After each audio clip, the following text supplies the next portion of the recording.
Welcome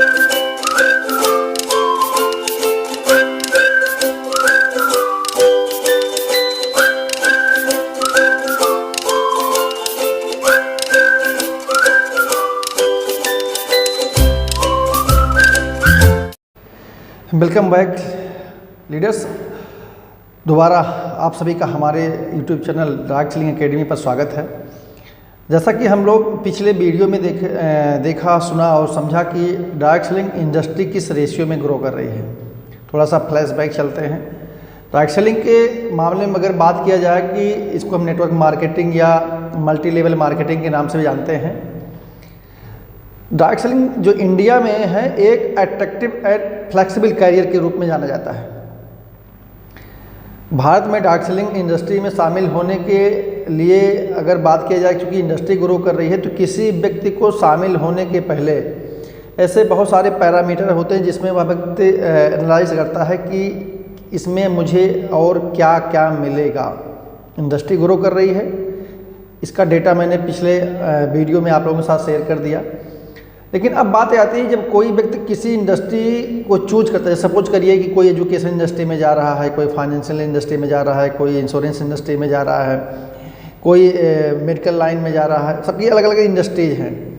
तो अगर industry की बात करें तो उसी तरीके से कोई टेक्नोलॉजी में जा रहा है, तो डायरेक्ट सेलिंग इंडस्ट्री में आने के लिए वह ऐसा कौन कौन सा फैक्टर है जिसको वह एनालाइज करेगा और चेकलिस्ट में अपने डाल के रखेगा कि मुझे इसमें और क्या क्या मिलता है, कैसे हम ग्रो करेंगे और चांसेस किस पर आधारित है, उसके पीछे ऐसा कौन सा कारण है जिस कारण से मुझे डायरेक्ट सेलिंग इंडस्ट्री ज्वाइन करनी चाहिए। तो जिस तरह से अलग अलग इंडस्ट्री ग्रो करती है उसी तरह डायरेक्ट सेलिंग इंडस्ट्री भी ग्रो कर रही है। एजुकेशन इंडस्ट्री आप लोगों ने देखा बहुत तेज़ी से बूम कर रही है, क्योंकि इसमें तरह तरह के चेंजेज आ रहे हैं, टेक्नोलॉजी इन्वॉल्व हो रही है। उसी तरह अब डायरेक्ट सेलिंग इंडस्ट्री में भी तरह तरह की टेक्नोलॉजी इन्वॉल्व हो रही है, आप देख रहे होंगे।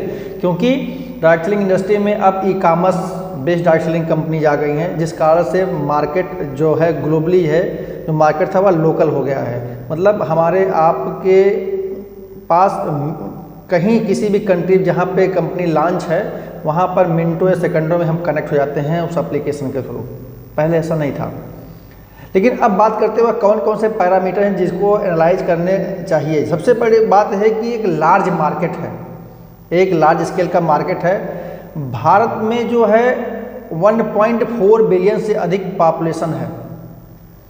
ये सबसे बड़ा फैक्टर है मार्केट का, जो कि डायरेक्ट सेलिंग कंपनियों के लिए एक अट्रैक्टिव मार्केट के रूप में उभर के सामने आती है। इसी तरह सारी इंडस्ट्री के लिए भारत एक बहुत बड़ा मार्केट है, लेकिन डायरेक्ट सेलिंग इंडस्ट्री के लिए इसलिए है क्योंकि इसमें ये फिट फॉर ऑल है, ये सबके लिए है, फुल टाइमर के लिए, पार्ट टाइमर के लिए, सबके लिए है। इसके लिए इसीलिए अनुमान है कि 16,500 करोड़ रुपये की भैया वर्तमान में इंडस्ट्री है, और इसका जो रेशियो 4.8 का जो है इंक्रीजिंग CAGR है, इस रेशियो से वह इंडस्ट्री ग्रो कर रही है। तो जब बड़ा मार्केट होगा तो हमारे पास अपने जो हमारे प्रोडक्ट हैं उन तक पहुंचाने के लिए बहुत सारे कस्टमर होंगे, उन तक पहुंचना आसान होगा, राइट। और चूँकि पॉपुलेशन ज़्यादा है, जो पॉपुलेशन ज़्यादा है तो लोगों को सेल्फ एम्प्लॉयमेंट जनरेट करने में डायरेक्ट सेलिंग इंडस्ट्री एक अहम भूमिका रोल अदा करेगी। ठीक है, तो इस रीजन से भी डायरेक्ट सेलिंग इंडस्ट्री किसी व्यक्ति को ज्वाइन करना चाहिए, क्योंकि यहाँ पे लार्ज स्केल मार्केट है इंडिया में। अब उसके अलावा क्या है, वर्क विद फ्लेक्सिबिलिटी एक रीजन है कि आप जो काम करते हैं उसमें कितना लचीलापन है, कितना फ्लेक्सिबल। जैसे लोग 9 to 5 जॉब करते हैं, उसके अलावा रात के 7 बजे तक, 8, 9 बजे, 10 बजे तक काम करते हैं, या कहते हैं कि नाइट शिफ्ट में भी लोग काम करते हैं। लेकिन यहाँ पर क्या है, डायरेक्ट सेलिंग इंडस्ट्री में आप अपने घर बैठे काम कर सकते हैं, अपना कोई ऑफिस भी खोल काम कर सकते हैं, कहीं चल फिर रहे हैं तो भी आपका काम हो रहा है, राइट। तो इस तरीके से साथ में वर्किंग आवर्स में फ्लेक्सिबिलिटी है कि आप 1 घंटे काम कर सकते हैं, 2 घंटे काम कर सकते हैं, दिन भर काम कर सकते हैं। ये आपकी अपनी ज़रूरत के और अपने सहूलियत के हिसाब से आप इस इंडस्ट्री में काम कर सकते हैं। और साथ में लोगों को काम करने के लिए उनका जो डेडिकेशन होता है, जिस डेडिकेशन से काम करना चाहते हैं, कि अगर चाहते हैं, मान लीजिए सपोज किसी ने कल डायरेक्ट सेलिंग इंडस्ट्री ज्वाइन किया और कल के दिन में काम नहीं किया क्योंकि कल अवकाश था, तो आज वह व्यक्ति चाहे तो उसको अपने काम को बैलेंस करने के लिए अपने वर्किंग आवर्स को बढ़ा सकता है। तो उससे क्या होता है, उसका वर्किंग जो है बैलेंस हो जाता है। जो काम उसका पीछे छूट गया था उसने आज कर लिया, या एक दिन पहले भी कर सकते हैं कि अगर मुझे आपने एक प्लान किया कि मुझे कल कहीं जाना है, वीकेंड पे जाना है, आज काम करने का मूड नहीं है, तो आप पहले भी काम कर सकते हैं, अपने हिसाब से काम कर सकते हैं।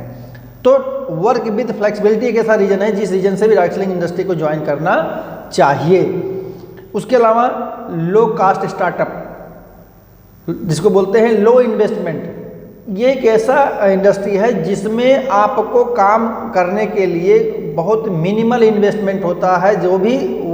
जो आप पैसा इन्वेस्ट करते हैं उसके बदले में आपको प्रोडक्ट मिलता है, उस प्रोडक्ट से आप उसको कंज्यूम करते हैं। तो एक प्रकार से देखा जाए कि वही पैसा जो आप डेली रोज़मर्रा की चीज़ों को लेने के लिए किसी दुकान से ले रहे थे, वही आप डायरेक्ट सेलिंग इंडस्ट्री में ज्वाइन करके उस कंपनी से लेते हैं। तो यहाँ पर क्या होता है कि आपके घर में प्रोडक्ट भी आ रहा है वही उसी पैसे से, और आपको एक कैरियर भी मिल रहा है।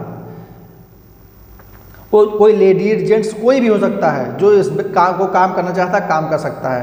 अन्य बिजनेस को एस्टेब्लिश करने के अपेक्षाकृत अपना जो डायरेक्ट सेलिंग बिजनेस है, इसमें बहुत मिनिमल इन्वेस्टमेंट से हम काम कर सकते हैं विदाउट एनी लीगल या मतलब कोई और ऐसा प्रोफेशनल डिग्री के। कि सपोज करिए अगर किसी को कोई अच्छा अपना बिजनेस एस्टेब्लिश करना है, तो उसको एस्टेब्लिश करने के लिए उसको अच्छा खासा ह्यूज इन्वेस्टमेंट करना पड़ता है, इंफ्रास्ट्रक्चर लगाना पड़ता है, ऑपरेटिंग कास्ट के रूप में अच्छा खासा पैसा लाना पड़ता है। अब उसका ब्रेक इवन पॉइंट कब क्रॉस होगा कोई भरोसा नहीं। ये डिपेंड करता है कि काम तो कर रहा है, लेकिन उसका भी जो काम है ना वो 9 to 5 जॉब वाला ही होता है कि सुबह अपने बिजनेस को ओपन करेगा, दिन भर उस पर टाइम देगा, फिर उसके बाद शाम को शट डाउन करेगा शटर, उसके बाद तब घर वापस आएगा। कभी किसी कारणवश उसको कहीं बाहर जाना पड़ गया तो उसके दिमाग में रहे कल कैसे हमारा बिजनेस रन होगा, कैसे ओपन होगा, कैसे चलेगा अगर मैं नहीं रहूँगा। फिर उसको डिपेंडेंसी आ जाती है उनके जो एम्प्लॉइज होते हैं, उनके जो सबऑर्डिनेट होते हैं, इनके ऊपर हो जाती है। तो एक प्रकार से जो होता है उसमें एक टेंशन भी होता है कि अगले दिन कैसे काम होगा। लेकिन इसमें क्या है कि मिनिमल इन्वेस्टमेंट स्टार्टअप कास्ट है, जिससे इस स्टार्टअप को शुरू किया जा सकता है, और इसमें सभी सामाजिक और आर्थिक पृष्ठभूमि के व्यक्तियों के लिए यह इंडस्ट्री है। ये इंडस्ट्री फॉर ऑल है, कोई भी व्यक्ति करना चाहता है कर सकता है। साथ ही साथ जितना मिनिमल इन्वेस्टमेंट कास्ट है, उसका अगला रीजन है कि और क्यों ज्वाइन करना चाहिए direct selling industry. Direct selling industry में हाई अर्निंग पोटेंशियल है। हाई अर्निंग पोटेंशियल की बात अगर किया जाए कि जब हमारी लागत कम लगेगी और जो हमारी अर्निंग आएगी, तो इसका मतलब उसमें प्रॉफिटेबिलिटी का रेशियो ज़्यादा होगा, प्रॉफिट मेरा ज़्यादा होगा, और हम अपना ब्रेक इवन पॉइंट जल्दी क्रॉस करते हैं। जो हमारी लागत लगी होती है, जो हमारी ऑपरेटिंग कास्ट लगी होती है, कुछ भी रीजन जो भी हमने अपना इन्वेस्टमेंट किया, ठीक। तो डायरेक्ट सेलिंग में इसीलिए कहा जाता है कि डायरेक्ट सेलिंग में जो इनकम जो आती है उसका रेशियो आपकी टीम के ऊपर डिपेंड करता है कि आपकी टीम कितनी एक्टिव है, कितनी अलाइंड है, कितनी प्रोफेशनल्स है, और उसके आधार पर आपके वर्किंग आवर्स मल्टीपल हो जाते हैं, और इस रीजन से आपका बोनस बनता है और कमीशन ज़्यादा बनता है। सपोज करिए कोई व्यक्ति अकेला काम करता है, यहाँ पे सिद्धांत दो लागू होता है। एक होता है अमीरी का सिद्धांत, एक होता है गरीबी का सिद्धांत। या कह सकते हैं कि एक पॉजिटिव माइंडसेट का व्यक्ति क्या सोचता है, एक नेगेटिव माइंडसेट का व्यक्ति क्या सोचता है। कि अगर कोई व्यक्ति ऐसा है कि वह आज जॉब पर गया, लेकिन उसको जो जॉब पे जाना है पूरे 30 दिन 20 दिन 25 दिन महीने में जॉब पर जाएगा, और मान लीजिए उसकी महीने की सैलरी 1000 है या 10,000 है, 15,000 है, 20,000 है, 25,000, जो भी उसकी सैलरी है उसके काम के हिसाब से, वह व्यक्ति कभी किसी कारणवश काम पे नहीं जा पाता है। कोई रीजन हो सकता है, बीमार हो गया, कोई फंक्शन हो गया, या जिस कारण से वह काम कर रहा था उसमें उसके टैलेंट में कोई कमी आ गई, तो उसकी इनकम आनी बंद हो जाती है। लेकिन डायरेक्ट सेलिंग में क्या होता है कि सपोज करिए कि हम 100 रुपये कमाते हैं, लेकिन 100 रुपये हम 100 लोगों से कमाते हैं, मतलब 100 मेंबर से 1 रुपये मेरे पास आ रहे हैं, तो मेरे पास 100 रुपीज़ आ रहे हैं। अगले दिन मैं काम पर नहीं गया, तो वहाँ पर क्या हो रहा है कि कम से कम 99 रुपये तो मेरे पास आएंगे, मेरा 1 रुपये मेरे हिस्से का नहीं आएगा, लेकिन 99 रुपये से जो कमाया गया पैसा मेरे पास आ रहा है। इस मीन से यहाँ टीम वर्क से पैसा आता है। और जब कहा जाता है कि टीम वर्क से कोई बड़ा से बड़ा काम आसानी से किया जा सकता है, टीम वर्क में इतनी ताकत होती है। तो हाई अर्निंग अपनी इनकम को बढ़ाने के लिए जितनी लार्ज स्केल पे आपकी टीम ग्रो करती है, लार्ज स्केल पे टीम आपकी डेवलप होती है, ग्रोथ करती है, उसी रेशियो में आपकी इनकम भी ग्रोथ करती है। जब आप आपके टीम के साथ ही ग्रो करते हैं तो आप भी ऑटोमेटिकली ग्रो करते होते financially as well as personally and professionally, right. इसके अलावा सबसे मोस्ट इम्पॉर्टेंट चीज़ है वह है पर्सनल ग्रोथ। यह पॉइंट नोट करने लायक है। नॉर्मली देखा जाता है कि जब हम किसी जॉब में जाते हैं तो जॉब में सबसे पहले हमारा आपका इंटरव्यू होता है। इंटरव्यू लेने वाला देखता है कि अगले व्यक्ति की पर्सनालिटी कितनी ग्रूम्ड है, कितनी डेवलप्ड है, कितनी स्किल्ड है, उसके हिसाब से उसको जॉब मिलती है, राइट। नॉर्मली देखा जाता है कि जब कोई व्यक्ति कहीं जॉब के लिए इंटरव्यू के लिए जाता है तो जो पर्सनालिटी में ओवरऑल ग्रूम्ड होता है सबसे पहली प्राथमिकता जॉब के रूप में उसको दिया जाता है। लेकिन डायरेक्ट सेलिंग इंडस्ट्री में क्या होता है, जब कोई व्यक्ति आता है तो उनका अपलाइन, उनका मेंटर उस व्यक्ति को हाथ पकड़ के चलना सिखाता है। जिस तरीके से एक माँ बाप अपने बच्चे की उंगली पकड़कर या पकड़ाकर चलना सिखाता है कि कैसे चला जाता है और कैसे आगे आपको ताकि कोई दिक्कत परेशानी ना हो, उसी तरीके से डायरेक्ट सेलिंग इंडस्ट्री में पर्सनल ग्रोथ पर आपका लीडर, आपका अपलाइन, आपका मेंटर, आपका कोच आपके पूरी पर्सनालिटी ग्रोथ में अहम भूमिका निभाता है। तो सबसे इसमें क्या होता है कि सबसे पहले आपके पास एक ऐसी कम्युनिकेशन स्किल आती है कि आपको लोगों से बातचीत करने की कला आ जाती है। और कहा जाता है कि अगर आपके अंदर कम्युनिकेशन स्किल आ गई है तो आपका काम 50% आसान हो जाता है, राइट। साथ में आपको एक लीडरशिप स्किल जनरेट होती है कि किस तरीके से एक टीम को लीड किया जाता है, कैसे एक टीम वर्क के साथ काम किया जा सकता है। इसमें आपके अंदर एक लीडरशिप क्वालिटी डेवलप होती है और एक लीडर के रूप में आपको आपका मेंटर, आपका कोच आगे उभारता है। साथ में कंपनी भी पूरा फुल सपोर्ट करती है कि आप एक लीडर के रूप में, सशक्त लीडर के रूप में, एम्पावर्ड लीडर के रूप में आप आगे बढ़ें ताकि आपको देख के नीचे की और जो लाइफ लाइन है वो भी आगे बढ़े। उसके अलावा आपको सेल्स की टेक्निक्स मालूम होती है। कहा जाता है कि आप कहीं किसी भी जॉब में जाएं, मैक्सिमम वहाँ किसी ऑर्गेनाइजेशन में रेवेन्यू तब आता है जब उसका कोई कॉन्सेप्ट, कोई प्रोडक्ट सेल होता है, उसके बदले रेवेन्यू आता है। तो मेजर वर्क 90% देखा जाता है कि सेल्स का ही जरूरत पड़ती है, क्योंकि हर व्यक्ति आज के समय में कुछ ना कुछ सेल कर रहा है। हो सकता है कोई नॉलेज सेल कर रहा हो, कोई स्किल सेल कर रहा हो, कोई प्रोडक्ट सेल कर रहा हो, कोई कॉन्सेप्ट सेल कर रहा हो, कुछ लेकिन सेल हो रहा होता है जाने अनजाने में, हर व्यक्ति सेल कर रहा होता है। अब बातें आती है कि जब हमारे अंदर सेल्स की स्किल और टूल का नॉलेज हो जाता है तो हम अपने काम को आसानी से करना जान जाते हैं। किस तरीके से किसी चीज़ को हम सेल्स में पिच करते हैं, कैसे किसी के हम नीड को एनालाइज करते हैं कि किस व्यक्ति को कौन सा प्रोडक्ट कब और कैसे रेकमेंड करना है, कौन सा प्रोडक्ट कहाँ सूट करेगा। और दूसरों की प्रॉब्लम को हम लोग सॉर्ट आउट करने में मदद करते हैं, आइडेंटिफाई करते हैं। इसके अलावा देखा जाता है कि हमारे अंदर टीम वर्क की क्वालिटी डेवलप होती है कि किसी टीम के साथ कैसे वर्क करना है, कैसे अलाइन होना है, टीम के लोगों के जो प्रॉब्लम्स हैं उनको सॉर्ट आउट करने में कैसे किया जाता है उसको जानते हैं, और किसी चैलेंज को हम लोग आपस में मिलके कैसे उसको चैलेंज को आसानी से एक अपॉर्चुनिटी के रूप में बदल सकते हैं। तो ये पर्सनल ग्रोथ का एक कहते हैं कि हर उस लीडर के अंदर, हर उस पर्सन के अंदर जो डायरेक्ट सेलिंग इंडस्ट्री ज्वाइन करता है उसको आगे बढ़ाने में मदद मिलता है, सपोर्ट मिलता है। अब इसके अलावा बात होती है कि एक पब्लिक स्पीकर के रूप में आप सामने आते हैं। नॉर्मली देखा जाता है कि लोगों को अगर कहीं किसी स्टेज पे बोलने का मौका दे दिया जाए तो लोग नहीं बोल पाते हैं, उनके अंदर कहीं ना कहीं हेजिटेशन होती है, शर्म करते हैं, संकोच करते हैं, कैमरा फेस नहीं कर पाते हैं। लेकिन डायरेक्ट सेलिंग इंडस्ट्री ज्वाइन करने के बाद व्यक्ति के अंदर इस कम्युनिकेशन स्किल का ये भी एक पार्ट है कि वह व्यक्ति एक पब्लिक स्पीकर के रूप में आ जाता है और वह चारों तरफ डिजिटली और पर्सनली जिस भी तरीके से या ट्रेडिशनल बेस पे अपने आप को ग्रूम करके आगे अपने इस करियर में अच्छा मुकाम हासिल कर सकता है।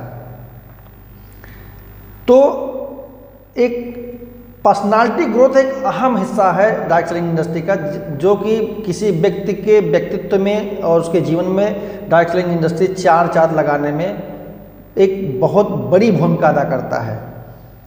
देखिए, सबसे बड़ी बात है कि इन सारे जो बेनिफिट्स आपके साथ मैं शेयर कर रहा हूँ, ये इसमें व्यक्तिगत और जो प्रोफेशनल आपका जो लाइफ है उसमें बहुत सारे लाभ मिलते हैं। ये तो पॉइंट टू पॉइंट आप लोगों के बीच में मैं शेयर कर रहा हूँ ताकि आपको डायरेक्ट सेलिंग इंडस्ट्री की खूबियों के बारे में जानकारी मिले। हालांकि सबसे बड़ी बात है कि आपको यह ध्यान रखना होगा कि किसी भी व्यावसायिक अवसर की तरह डायरेक्ट सेलिंग को भी सफलता पाने के लिए, डायरेक्ट सेलिंग इंडस्ट्री में सफलता पाने के लिए, सक्सेस पाने के लिए आपको कड़ी मेहनत करनी पड़ेगी, इसमें कोई दो राय नहीं है। डेडिकेशन के साथ आपको सीखने का मौका मिलेगा, आपको डेडिकेशन के साथ सीखना चाहिए, पेशेंस के साथ राइट डायरेक्शन में फोकस्ड होकर काम करना पड़ेगा। और जब आपके अंदर विलिंगनेस पावर होगी आगे बढ़ने की, ग्रोथ की, तो आप अपना वाई क्लियर करके इस इंडस्ट्री में वह मुकाम हासिल कर सकते हैं जो कहीं और किसी इंडस्ट्री में नहीं मिलता। लोग करते करते उम्र बीत जाती है लेकिन वह मान सम्मान, प्रतिष्ठा, रुपया, पैसा नहीं पाते हैं जो कि डायरेक्ट सेलिंग इंडस्ट्री मिलती। लेकिन इसमें आपको समय देना पड़ता है पूरी ईमानदारी के साथ अपने प्रति, अपनी टीम के प्रति और अपनी कंपनी के प्रति, अपनी इंडस्ट्री के प्रति। इसमें आप जब किसी कंपनी को आप ज्वाइन कर रहे हो तो सबसे ज़रूरी है कि आप रिसर्च कीजिए कि वह कंपनी कैसी है, उसका फाउंडेशन क्या है, उसके 4P कैसे हैं। और 4P को जब आप आइडेंटिफाई करना आपको आ जाएगा तो आप समझ जाएंगे कि किस तरीके से हमें कौन सी कंपनी कैसे और कब ज्वाइन करना है, कौन कितनी पोटेंशियल है, कोई सैचुरेट तो नहीं हो गई है कंपनी, उसके प्रोडक्ट कैसे हैं, रिसर्च बेस्ड है या नहीं है, एक्सपेंशन प्लान क्या है, टेक्नोलॉजी कितनी इन्वॉल्व कर रही कंपनी अपने अंदर। ऐसे बहुत सारे पैरामीटर हैं जिनको आपको आइडेंटिफाई करने पड़ेगा, क्योंकि पैसा ही नहीं सब कुछ होता है। पैसा आप किसी कंपनी में कमा लें लेकिन एक बार हो सकता है, 2 बार हो सकता है, लेकिन कंसिस्ट और लंबे समय तक लॉन्ग ड्यूरेशन का करियर बनाने के लिए आपको एनालाइज करना ही पड़ेगा, रिसर्च करना ही पड़ेगा कंपनी को ज्वाइन करने के लिए। और जब आप एक अच्छी कंपनी ज्वाइन करते हैं तो आपका करियर भी अच्छा ही बनता है और आप दिनों रात मेहनत करते हैं, उसका प्रतिफल के रूप में आपको जीवन में यश, मान, सम्मान, प्रतिष्ठा, आदर, सम्मान, वह सब कुछ मिलता है डायरेक्ट सेलिंग इंडस्ट्री में। तो क्यों ना ज्वाइन किया जाए डायरेक्ट सेलिंग इंडस्ट्री। यदि अभी आप ज्वाइन कर चुके हैं तो पूरी मेहनत और ईमानदारी के साथ डायरेक्ट सेलिंग इंडस्ट्री ज्वाइन कीजिए, काम कीजिए। और अगर नहीं किया है तो ज़रूर विचार कीजिए, चाहे फुल टाइमर के रूप में चाहे पार्ट टाइमर के रूप में ज़रूर ज्वाइन कीजिए। यह समय की मांग है क्योंकि यह सबसे ज़्यादा पोटेंशियल और ग्रोथ वाली इंडस्ट्री है। Thank you.